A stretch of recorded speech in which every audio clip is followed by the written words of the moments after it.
Terry only wanted one thing: to bail out his brother, who had been locked up after getting into trouble. But on the way, he was stopped by two police officers.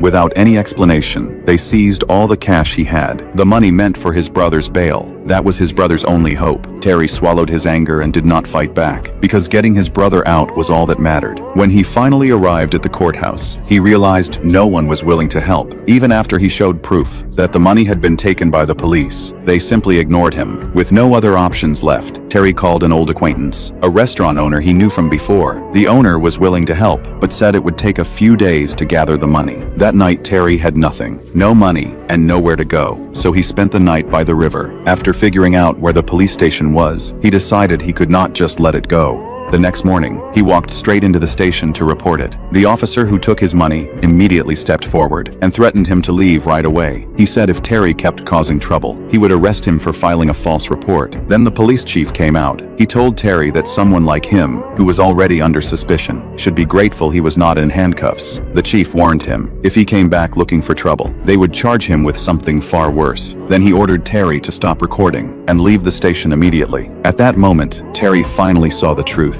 The chief and the officers were all working together. With no other choice, Terry tried to compromise. What if I didn't fight it? What if all I wanted was the 10 for bail, you keep 26K and I disappear? I just need him out. The chief pretended to be reasonable and told him to come back the next morning at 9. He even said Terry would be able to see his brother, but Terry had no idea. It was all a setup. Yes, sir. The next morning, he showed up right on time, but the chief never kept his promise. We pulled up our schedule Hold on. You said I could see him. at 9 a.m.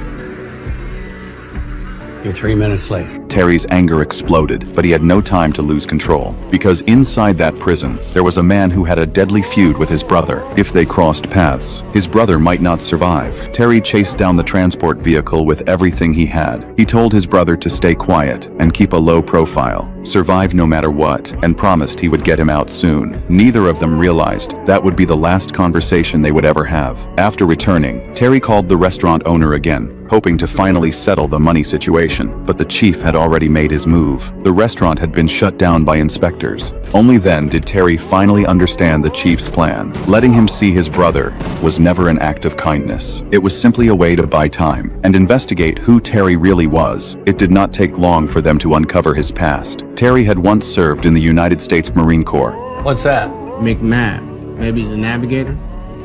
Map. Why don't you Google that, Jess? One dirty move after another pushed Terry closer and closer to the edge. But what they did not understand was that Terry was not the kind of man who breaks when